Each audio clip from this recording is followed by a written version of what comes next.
Ауzu billahi mineşşeytanirracim. Bismillahirrahmanirrahim. Kur'an'dan fazileti. Söz başı. Bardıq maqtoolor, bardıq ayıptardan taza Allah Taalaga bolsun. Al insanды jaratıp, aga kеңири түшүнүк berdi. Al üçün Kur'an'da düşürdü. Oşol Kur'an'da imandular üçün nasat, şipa, tüz jol jana jakşılık kıldı. Kur'an'da eç kanday şektүү, ayıptуу söz yok. Balkim işengender üçün tereң, eң ele tüz, dalil, nur kılıp düşürgön. Толлук салаваттар жана саламдар бүткүл жаратылгандардын, инсан жана жиндердин эң жакшы пайгамбарыбыз саллаллаху алейхи вассаламга болсун. Анын нуру жүрөктөрдү жашоодо да, өлгөндөн кийин да, кабырда да нурланткан. Анын дүйнөгө келиши бүткүл ааламга рахмат болду. Салават, салам пайгамбарыбыз саллаллаху алейхи вассаламдын үй бүлөсүнө жана жол көрсөтүүнүн жылдызы жана Куранды таратуучу жолдошторуна, сахабаларына болсун. Ошондой эле алардын жолун жолдогон кийинки имандуу момундар үчүн болсун. Мактоо жана салаваттар айтылгандан кийин улуу Алла Тааланын рахматына муктаж болгон мен, автору Закария бин Яхя бин Исмаил, бир нече барактардан түзүлүп, шашылыш түрдө жазылган Куранын фазилеттери тууралуу 40 хадисти сунуш кылам. Аны жазууда мен улуу адамдын айтканын аткарып жаздым. Ал кишинин көрсөтмөсү мен үчүн өкүм жана ага баш ийүү мен үчүн чоң сыймык болуп эсептелет. Мазахирул Улум медресесинде жылда болуучу чогулуш улуу мээримдүү Алла Тааланын жакшылыктарынын бири. Бул чогулуш бир жылдын ичинде болгон иштердин кыскача түрдө айтылып өтүүсү үчүн болот. Медресенин бул чогулушунда жүрөгү тазалангандарды, аты билинбей жүргөн шейктерди чогултууга көңүл бурулгандай, сөзгө чечен аалымдарды, насаатчы Хинд элинин атактууларын чакырууга көп көңүл бурулбайт.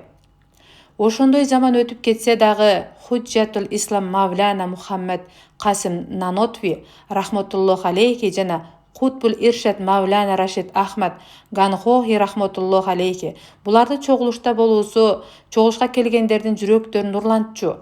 Ал убактардын элеси көздөн узай элек. Исламды тирилтүүчүлөр хидаяттын күнү болгон адамдардын жолдоштору Шейхул Хинд рахматуллоху алейхи, Абдурахим рахматуллоху алейхи, Халил Ахмад рахматуллоху алейхи, Мавлана Ашраф Али, Алла Таала алардын кабырларын нур менен толтурсун. Медресенин жыл сайын болуучу чогулушуна келип өлгөн жүрөктөр үчүн жашоо жана нурдун булагын агызышчу жана аны менен ашыктыктын суусундугун кандырышчу. Азыркы учурда медресенин чогулушу 14 күндүк айдай болгон хидаяттын ошол нурдуу кишилеринен кур калды. Ошондой болсо да алардын жолдоштору ушул учурдагы чогулуштарга өздөрүнүн берекелерин чачышууда. Ушул жылдагы чогулушка катышкандар чындыгында көбү. Даанышмандар ошол берекени көрүшөт. Бирок бизге окшогон көзү көрбөгөндөр да сөзсүз бир нерсени сезет.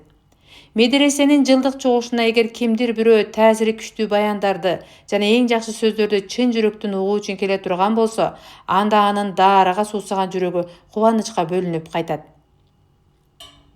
Бул туурасында ушул жылы 1348 хижри жылынын 27 сулкада айында болгон чогулушта Шах Хафиз Мухаммад Ясин Нагимин рахматуллоху алейхи келип, бул күнөөкөр пендеге боорукердиктин мээримдүүлүк жамгырын ушунчалык жаадырды. Ага ушул күнөөкөр шүгүр кылууга да татыбайт. Ушул айтып өткөн улуу киши Гангохи рахматуллоху алейхинин улуу шакирттеринин бири.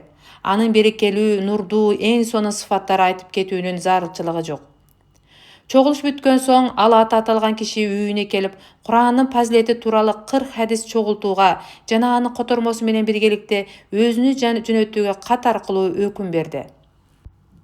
Ошондой эле эгер мен аны аткарбасам, менин досум, атам сыяктуу көргөн байкем Мауляна Хафиз Ажы Мухаммад Ильяс рахматуллоху алейхи аркылуу өзүнүн ушул берген өкүмүн бекемдетип алуу тууралуу да кеп козгогону жазылган эле.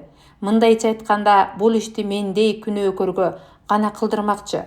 Мен бул катты күтүлбөгөн жерден сапарда жүргөн мезгилде алдым. Ошол учурда менин агам биздикинде болчу. Кача мен сапардан келгенде агам ушул ишти мага бекемдеп айтып кетти. Ошондо мен эч кандай шылтоо жок экендигин жана мен бул ишке татыктуу эмес экендигимди айта албай да калдым. Бул учурда мен үчүн Муата имам Маликтин түшүндүрмөсүн жазуу менен алек болуу да чоң шылтоо эле. Бирок улуу кишинин айткандыгын себебинен аны бир нече күнгө кечиктирип болсо да айткан аткарга туура келди. Жана ошол эмгегимди сиздерге сунуш кылып жатам. Менин ушул ишке татыктуу эмес экендигимден улам сөзсүз кетире турган кемчиликтериме кечирим сурайм. Пайгамбарыбыз саллаллаху алейхи вассалам айтып кеткен хадистеги адамдардан бул үммөтүндө ушул ишти аткардым. Ал адамдар жөнүндө пайгамбарыбыз саллаллаху алейхи вассалам мындай деген: кимде-ким менин үммөтүмдүн дин иштери туурасындагы 40 хадисти сактай турган болсо, Алла Таала аны кыямат күнү аалым кылып тургузат. Мен ага шафаат кылам жана күбөлүк беремин. Алхама рахматуллах алейхи сактоо деген бул бир нерсени алып бекемдеп сактоо жана текке кетирүүдөн сактоо. Аны жазбай туруп жаттаса, же муну тескеринче жаттабай туруп жазып сактаса деп айткан. Эгер бирөө китеп түрүндө жазып башкаларга жеткизе турган болсо, ал да ушул айтып өткөн кишилердей катарына кошулат. Мунави рахматуллах алейхи менин үммөтүм үчүн сактаса деген сөздүн мааниси үммөткө хадисти анын кимден укканын толук айтуу менен жеткизсе деп айткан. Кээ бирөөлөр мусулмандарга жеткирүү, аны жатка билбесе да, маанисин түшүнбөсө да деп айткан.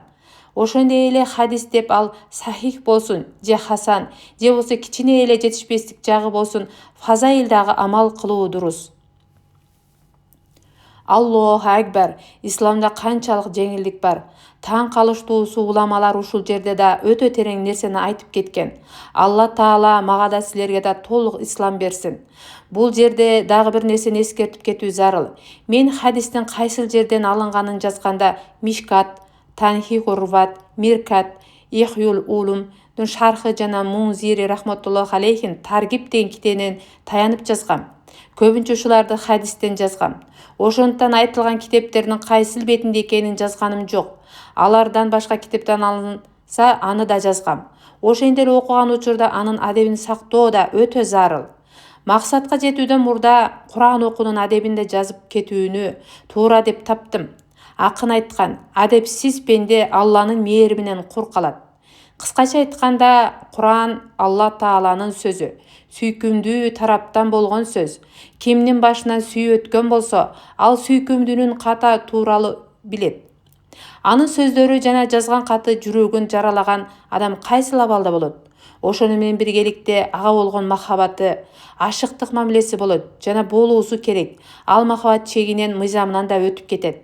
Акын айткан: сүйүү сага сүйүү адебин үйрөтөт. Ушул учурда эгер чыныгы суулуктуу, чексиз белектерди элестете турган болсо, анда Алла Таалага болгон сүйүү күчөйт. Ошондой эле ал Куран бүткүл адилеттүүлөрдүн адилеттүүсүнүн сөзү, падышалардын падышасынын буйругу. Ушул кудуреттүү улуу падышанын мыйзамына эч бир нерсе тең келе алган эмес жана тең да келе албайт. Ким падышанын алдында болгон болсо, же болбостон эле падышанын өкүмү жүрөктү канчалык таасирлентерин түшүнсө, анда ал аны элестете алат. Алла Тааланын сөзү бул улуу падышанын сөзү. Ошондуктан эки адептин болуусу зарыл. Икрима рахматуллах алейхи качан Куран окуйн деп аны ачканда эстен таанып кулап калчу жана мындай деп айтчу: бул менин Роббимдин сөзү. Бул менин Роббимдин сөзү. Төмөндө келе жаткандар Куран окуунун кыскача адептери жана жыйынтыгы. Алар дин аалымдары тарабынан Куран окуудагы адептерге тиешелүү деп жазылган. Кыскача айтканымда, пенде окуганда кызматчы болуп эмес, башкарма болуу эмес, балким кул сыяктуу болуп, падышанын неемат берүүчү заттын сөзү деп окусун. Суфилер жазышкан: кимде ким кыраатын адебинде өзүн кемчиликтүү деп түшүнсө, анда ал Алла Таала менен байланышта алдыга өсөт. Ал эми кимде ким өз деңгээлинде окудум деп ойлосо, ал өсүүдөн өтө алыстайт. Куран окуунун адептери: оозду мисвах менен тазалап жана даарат алган соң, тынч жерде шашпастан өзүн төмөн алып кыбыланы карап олтурсун жана өтө кунт коюп, хушу менен мүмкүн болушунча аракет менен кудум Алла Тааланын өзүнө угузгандай кылып Куранды окусун.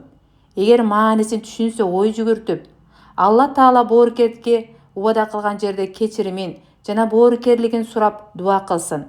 азап туурасындагы аяттарда Алла Тааланын сактоосун тилесин. Андан башка сактоочу жок. Алла Тааланын тазалыгы туурасында айтылган аятка жеткенде Субханаллах десин. Окуп жатканда ыйлай албаса да ыйлаганга аракет кылсын. Акын айткан: ашык болгон адам үчүн эң эле таттуу нерсе сүйгөнүнө жалбарганда көзүнүн жашын төккөн эң жакшы. Эгер жаттабастан жөн эле Куран окуса, тез окубасын. Куранды окуган кезде жаздыктын үстүнө же китеп коюлуучу тактайдын үстүнө коюп, окуп жаткан кезде эч ким менен сүйлөшпөсүн. Эгер сүйлөшө турган болсо, Куранды жаап коюп, анан сүйлөшсүн. Андан кийин кайра баштай турган болсо, аузуну кайра окуп, анан баштасын. Эгер ошол жерде элдер жумуштары менен алек болгон болсо, акырын окуу абзел. Эгер алек болбосо, үн чыгарып окуган жакшы. Уламалар Куран окуунун 6 тышкы жана 6 ички адебин айтышкан. Тышкы адептери: 1. Куранды урмат кылып, даарат менен кыбланы карап олтурсун. 2. Тез окубастан тажвид менен окусун. 3. Ыйлаганга аракет кылсын, атайлап болсо да. 4. Алланын мээримдүүлүгү жана азабы жөнүндө аяттардын акысын толугу менен берсин. 5. Эгерде менин Куран окуганымды башка бирөөлөр көрсүн деген ой келсе, же башка мусулманга тоскоол болсо, акырын окусун. Болбосо үн чыгарып окусун. 6. Жакшы кооз үн менен окусун. Анткени көптөгөн хадистерде кооз үн менен окууга өкүм берилген. Ички адептери: 1. Канчалык улуу даражалы сөз деп Курандын улуктугун жүрөк алып окусун. 2. Куран анын сөзү болуп эсептелген Алла Тааланын улуулугун, кудуретин сезип жүрөк алсын. 3. Жүрөктү азгырык, жаман ойлордон таза тутсун. 4. Маанисине ой жүгүртүп, ырахаттанып, толук берилип окусун. Пайгамбарыбыз саллаллаху алейхи вассалам бир жолу түнү бою ушул аятты окуп өткөрдү. Эй Алла, эгер сен аларга азап берсең, анда алар сенин пенделериң. Эгер сен аларды кечирсең, ырасында мартабалуу даанышмансың. Маида 118. Саид бин Жубайр рахматуллаху алейхи бир жолу түнү бою ушул аятты окуп таң аттырды. Эй күнөөкөрлөр, бүгүн кыямат күнү моюн сунгандардан ажырап тургула. Ясин 59. 5. Кайсы аятты окуп жатса, жүрөктү ошого ээрчитип окусун. Мисалы, Алланын боорукердүүлүгү тууралуу аят окуса, жүрөктө кубануу пайда болсун. Эгерде азап тууралуу аят окуса, анда жүрөктө коркунуч пайда болсун. 6.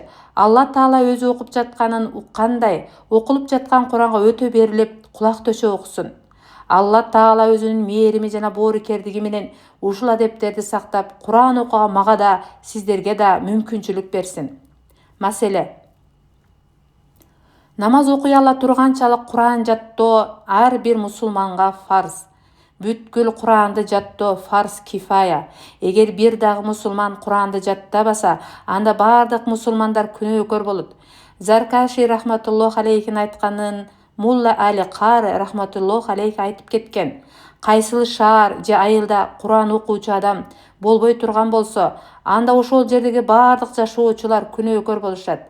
Бүгүнкү караңгычылык жана динсиздик заманысында өзүбүздүн эле мусулмандардын арасынан көптөгөн диний маселелер боюнча адашуулар таркалып жатат. Куранды жаттоо пайдасыз деп түшүнүү эл арасында жалпы түшүнүк болуп калган. Анын сөздөрүн кайра кайталоо акмактык деп эсептешет. Куран жаттоону мээни оорутуу жана убагын текке кетирүү деп ойлошот.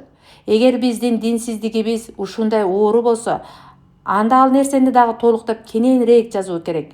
Бирок ар бир аракет ооруга жана ар бир эле кыял туура эмес нерсеге жетелейт. Ошондуктан кайсы бирине ыйлайсың, кайсы бирине арман кыласың. Усман разияллаху анхудан риваят. Пайгамбарыбыз саллаллаху алейхи вассалам айтты: силердин араңардагы эң жакшы инсан Курани Каримди үйрөнгөн жана үйрөткөн. Көптөгөн хадис китептеринде ушул риваят вау менен келген, анын котормосу жогоруда өттү. Анын фазилети ким Куранды үйрөнсө, андан кийин башкаларга үйрөтсө, ошого гана болот. Кээ бир хадис китебинде ушул риваятта ау деп келген. Ошондо бул хадисте ау дегендин мааниси жалпы эле ким үйрөнсө же бирөөгө үйрөтсө, кыскасы экөөнө тең бул фазилет бирдей болот. Себеби Куран бул диндин негизи. Анын бар болуусу, аны таркатуу гана диндин таянычы. Ошондуктан аны үйрөнгөн да үйрөткөн да абзел экендиги маалым. Аны түшүндүрүп айтуунун кажети жок. Албетте, аны үйрөнүү ар түрдүү болот. Эң эле жогорку даражасы мааниси жана максаттары менен үйрөнүү. Эң төмөнкү даражасы анын сөздөрүн гана окуп үйрөнүү. Пайгамбарыбыз саллаллаху алейхи вассаламдын дагы бир хадиси жогоруда айтылган хадисин колдойт. Ал хадис Саид бин Сулейм рахматуллаху алейхиден мурсал хадистин бир түрү риваят кылынган. Кимде ким Куранды үйрөнсө, ал эми башка бирөөгө Алла Таала башка нерсени берген болсо, Куран жаттаган адам өзүнө берилген Курандан ошол нерсени абзел деп билсе, анда ал Алла Таала берген неемет Куранды урматтабаган болуп эсептелет. Акыйкат сөз. Алла Тааланын сөзү бардык сөздөрдөн абзел деп башка хадисте айтылгандай, аны үйрөнүү жана үйрөтүү чындыгында бардык нерседен жакшыраак болуусу керек. Мулла Али Кары рахматуллаху алейхи башка бир хадисте айтып өтөт. Кимде ким Куранды үйрөнсө, анда ал пайгамбары саллаллаху алейхи вассаламдын илимин маңдайына чогултуптур. Сахил Тустар рахматуллахи айткан. Алла Тааланы жакшы көргөндүн белгиси анын сөзүн жакшы көрүү. Кыяматтын коркунучтуу күнүндө арштын көлөкөсүндө болгон элдердин катарында мусулмандардын балдарына Куран үйрөткөн кишинин да болору Ихиянын шархында жазылган. Ошондой эле жаш кезинде Куран үйрөнгөн жана чоңойгондо да ар дайым окуган пенде тууралуу да айтылган. Абу Саид разияллаху анхудан риваят. Пайгамбарыбыз саллаллаху алейхи вассалам айтты. Алла Таала айткан: "Мени эстөөдөн жана менден сурагандан кайсыл бир адамды Курани Карим өзүнө алек кылып койсо, мен ага менден сурагандарга берилген нерседен да көбүрөөк беремин." Алланын сөзүнүн бардык сөздөрдөн артыкчылыгы Алла Таала өзү бардык макулуктардан артык болгондой. Кимде ким Куранды жаттоо менен же үйрөнүү же болбосо түшүнүү менен алек болуп, дуба жана башка ибадатты кылууга убактысы болбосо, анда ага Алла Таала дуба кылып сураган кишинин сураган нерсесинен да жакшы нерсе берет. Дүйнөдө, турмуштук тажрыйбада да эле көрүп жүрөбүз. Эгерде бирөө таттуу нерсени же башка нерсени тарката турган болсо, ошол таркаткан кишинин иши менен башка бирөө алек боло турган болсо, алек болгондуктан келе албаса да ага өзүнчө бөлүп алып коюлат эмеспи? Дагы бир хадисте мындай деп айтылган: "Мен ага шүгүр кылган пенделеримдин собунан да жакшы нерсе берем." Укба бин Амир разияллаху анхудан риваят кылат. Биз Суффада олтурган кезде пайгамбарыбыз саллаллаху алейхи вассалам келип айтты: "Күн сайын эртең менен Бутхан жана Атик базарына барып, эч бир күнөөсүз жана эч бир тууганчылыкты үзбөстөн, эки эң жакшы төөн алып келүүнү силерден кайсыл бириңер жакшы көрөт билиңер?" Сахабалар: "Албетте, эй Алланын элчиси саллаллаху алейхи вассалам, мунун бардыгыбыз жакшы көрөбүз" дешти. Пайгамбарыбыз саллаллаху алейхи вассалам кимде ким мечитке барып эки аят үйрөнсө же үйрөтсө, эки төөдөн жакшыраак. Ошондой эле 3 аят 3 төөдөн жана 4 аят 4 төөдөн жакшыраак. Жана аяттардын саны төөлөрдүн санынан жакшыраак деди. Суфа пайгамбарыбыз саллаллаху алейхи вассаламдын мечитиндеги дайындалган белгилүү бир жердин аты. Анда кембагал мухажирлер отурушчу. Ошол Суфанын тургундары убакытка жараша кээде көбөйүп, кээде азайып калышат эле. Алама Суйити рахматуллаху алейхи 101 кишинин атын жазып, алардын аттары туурасында өзүнчө бир китеп жазган. Бутхан жана Атик Мадинадагы эки жердин аты. Ал жерде төө сатылуучу базар жайгашкан. Арабтар төөнү жакшы көрүшөт. Ал өтө баалуу мал, айрыкча өркөчү, майлуу төөнү жакшы көрүшөт. Эч кандай күнөөсүз дегендин түшүнүгү мындай: көпчүлүк учурда мээнетсиз келген нерсе же бирөөдөн тартылып алынат, же мурас алганда туугандарынын малын мээнетсиз алат, же болбосо мал уурдалып алынат. Ошондуктан пайгамбарыбыз саллаллаху алейхи вассалам эч кандай машакатсыз жана эч кандай күнөөсүз алынган нерсе канчалык жакшы көрүнсө да ага караганда бир нече аятты үйрөнүү жакшыраак деп айтты.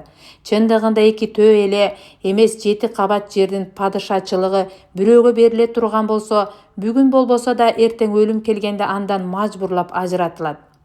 Бирок бир аяттын сообу түбөлүккө чогуу кала турган нерсе. Дүйнөдө эле эгер сиз бирөөгө 1 сом бере турган болсоңуз, ал канчалык кубанат. Башка бирөөгө 1000 сом берип сактап тур. Анан келип алам деп айтуу, бул кишиге 1000 сомду аманат кылып сактап бергенден башка эч кандай пайда бербейт. Чындыгында бул хадисте жок боло турган нерсе менен түбөлүк кала турган нерсени салыштырып эскертип кеткен. Адам баласы ойлонуп көрсүнчү. Өзүнүн кыймыл-аракетин жок боло турган нерсеге иштетип жатабы, же түбөлүккө кала турган нерсегеби? Дагы эле өкүнүч, дайыма кала турган азап үчүн сарпталган убакытка, хадистин акыркы сүйлөмүндө жана аяттардын санын төөлөрдүн санынан жакшыраак деп айтылгандыгынын 3 маани чыгат. Биринчи, 4кө чейин түшүндүрүлүп айтылды. Канча аят үйрөнсө, ошончо төөдөн жакшыраак деп. 4төн көбүн жалпы түрдө айтып койду. Ошондо төөлөр дегендин мааниси алардын ургаачы эркек экендигинин эч айырмасы жок. 4төн көбүнүн айтылганынын себеби 4кө чейин хадистин өзүндө айтылган. Экинчи, сан жагынан алсак жогоруда айтылгандай кызыгуу да ар түрдүү болот. Кээ бирөөлөр ургаачы төөнү жакшы көрөт, кээ бирөөлөр эркек төөнү. Ошондуктан пайгамбарыбыз саллаллаху алейхи вассалам жалпы түрдө ар бир аят бир төөдөн жакшы деди. Эгерде бирөө эркек төөнү жакшы көрө турган болсо, буга салыштырмалуу бир аят эркек төөдөн да жакшы. Үчүнчү, жогоруда айтылган сан 4төн жогору айтылган эмес. Бирок экинчи маанисинде айтылгандай бир эркек төө же бир ургаачы төөдөн жакшы дегендик эмес. Балким бир аят, бир эркек, бир ургаачы төөдөн жакшыраак. Ал эми экөөнү бириктиргенде андан да жакшыраак болот. Ушинтип ар бир аят өзүнүн саны боюнча ургаачы эркек төөнүн жыйындысынан жакшыраак. Мындайча айтканда ар бир аятка бир жуп төө болду. Менин атам рахматуллах алейхи ушул маанини жактырчу. Себеби анда фазилет көп. Фазилет көп деп айтуудан бир аяттын сообун бир же эки төөнүн баасына барабар теңөө туура эмес. Бул жөн гана салыштыруу жана мисал. Жогоруда мен жазып өткөндөй бир аяттын сообу түбөлүктүү дайыма кала турган нерсе. Ал 7 жердин падышачылыгы жок боло турган нерседен жакшыраак.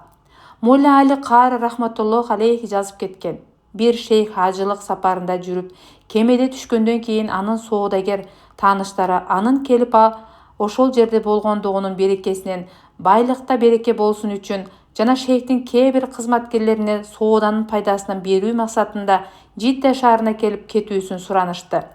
Башында шейх көнбөдү. Тегилер кайра суранышкандан кийин шейх: "Силердин соодаңардагы эң көп тапкан пайдаңар канча болот?" деп сурады. Алар ар түрдүү болот. Көп болгондо 2 эсе пайда болот дешти. Шейх: "Силер ушул аз нерсе үчүн ушунча кыйынчылык көтөрөсүңөрбү? Биз бул аз пайда үчүн харам мечиттин намазын кантип таштайбыз? Анда ар бир намаз үчүн 100 000 намаздын сообу берилет" деди. Чындыгында мусулмандар үчүн ойлоно турган нерсе. Дүйнөнүн бир аз пайдасы үчүн диндин пайдаларын ойлобой, курбанчылыкты тескери жакка берип жаткандыктары өкүнтпөй койбойт. Айша разияллаху анхадан риваят. Пайгамбарыбыз саллаллаху алейхи вассалам айтты: Курандын чебери Курани Каримди жеткизүүчү, көчүрүүчү жана жакшы иш кылуучу периштелер менен бирге болот. Ал эми Курани Каримди тили келбей кыйналып окуса, ал адамга 2 эсе сооп берилет. Курандын чебери деп ким толук жаттаган болсо жана көп окуй турган болсо, ошону айтат. Эгер маанисин түшүнө турган болсо, андан да жакшы. Периштелер менен бирге болот деген түшүнүгү периштелер да Куранды Лаухул Махфуздан көчүрүшөт. Ал эми чебер да Куранды көчүрүүчү жана башка жеткирүүчү катарында кудум экөө тең бир жумуш аткаруучу же экөө махшар майданында чогуу болушат. Тили келбей кыйналганга эки эсе сооптун бирөөсү окуганына берилет. Экинчиси кайра токтолгонуна чыдап кыйналганына берилет. Бирок бул деңгээли кыйналган кишинин сообу чеберден көп деген түшүнүк эмес. Чебер киши үчүн бериле турган сооп бул кишинин сообунан бир нече көп.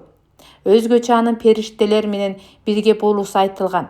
Мунун мааниси тили келбей кыйналгандыгы үчүн өзүнчө сооп берилет. Ошондуктан кыйналса да Куран окууну таштабоо керек. Мулла Али Кары рахматуллох алейхи, Тибрани, Байхахи рахматуллох алейхилердин дагы риваяттын жазып кеткен. Кимде-ким Куран окуса жана аны жаттай албаса, андага эки сооп берилет. Ал аны жаттаганды үмүт кылса, бирок жаттай албаса, жанага алы жетпесе, ошондо да таштабаса, анда аны Алла Таала Куран жаттаган кишилер менен чогуу тирилтет. Абдулла бин Умар разияллаху анхунан риваят. Пайгамбарыбыз саллаллаху алейхи вассалам айтты: эки түрдүү адамдан башкага суктануу дурус эмес. Биринчиси, кимге Алла Таала Куран илимин берген жана ал аны менен күнү түнү алек. Экинчиси, кимге Алла Таала көп байлыкты берген жана ал аны күнү түнү Алла жолунда иштетет. Курандын аяттары жана көптөгөн хадистердин маанилеринен алып караганда, хасад, көрө албастыктын жамандыгы жанага тыюу салынгандыгы маалым болот. Ушул хадисте эки кишиге уруксат экендиги билинет. Уруксат эмес деген хадистер көп жана машхур хадистин түрү. Ошондуктан уламалар жогоруда өткөн хадистин эки маанисин айтышат. Биринчиси, хасад хадистеги көрө албастыктын мааниси суктануу, арабча гыпта деп аталат. Хасад менен гыптанын айырмасы, хасад кимдир бирөөдө жакшы нерсени көрүп үмүт кылат, ойлойт. Ошол жакшы нерсе өзүндө болсун же болбосун, башкада болбосо экен дейт. Ал эми суктанууда болсо, гыптада башкада болсун же болбосун, өзүндө ошол нерсенин болуусун каалайт. Ошондуктан хасадтын харам экендиги эч бир талассыз. Андыктан уламалар хасад деген сөздүн маанисин суктануу, гыпта деп айтып кеткен. Бул дүйнө иштеринде, мубах дин иштеринде болсо мустахаб. Экинчи мааниси мындай десе да болот. Кээде сүйлөмдү иштетилет. Эгер хасадка уруксат болгондо, ушул эки нерседе уруксат болмок. Абу Муса разияллаху анхудан риваят. Пайгамбарыбыз саллаллаху алейхи вассалам айтты: Курани Каримди окуган мусулман утружа, апельсин, мандарин сыяктуу. Анын жыты жагымдуу жана даамы таттуу. Куран окубаган мумун курма сыяктуу. Анын жыты жок, бирок даамы таттуу. Куран окубаган мунафык Ханзала сыяктуу. Анын жыты жок жана даамы ачуу. Куран окуган мунафык Райхан сыяктуу. Анын жыты жагымдуу, бирок даамы ачуу. Бул хадистин максаты көзгө көрүнбөгөн нерсени көрүнгөн нерсеге окшотуу. Куранды окуган жана окубаганды оңой менен түшүндүрүү ушул мисалдан түшүнүктүү болду. Хадистин сырткы маанисин карай турган болсок, Курандын даамы, жыты, утружа, курама менен эмне байланышы бар? Ошондой болсо да пайгамбар саллаллаху алейхи вассалам алып келген илимге таандык болгон бул окшотуп салыштырууда көптөгөн терең маанилер бар. Бул пайгамбар саллаллаху алейхи вассалам дин илиминин өтө кеңдигинин да көрсөтөт. Мисалы, утружаны алсак, оозу дыжыттуу кылат, ашказанды тазалайт, тамакты сиңдирүүнү жакшыртат жана башка ушул сыяктуу. Ушул эле пайдалар Куран окуу менен да өзгөчө байланышы бар. Мисалы, оозу жыттуу кылат, ички дүйнөнү да тазалат, руханиятка күч пайда кылат.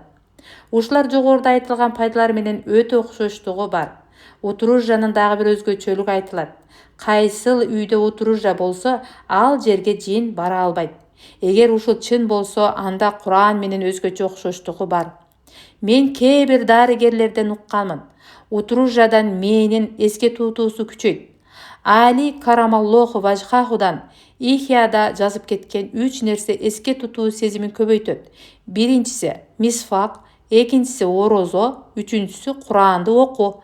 Абу Дауд рахматуллах алейхинин хадис китебинде ушул хадистин акырында өтө пайдалуу нерсе айтылган. Жакшы жолдошту мисалы атыр сатуучу киши сыяктуу. Эгерде сенде атыр болбосо да анын жыты келип турат. Жаман жолдоштун мисалы темир устаз сыяктуу. Эгер анын көзү жукпаса да анын түтүнүнөн кутула албайсың. Бул өтө терең сөз. Адам өзүнүн жолдошторуна да көз салуусу керек. Анткени ал кандай элдер менен мамиле кылып жатат.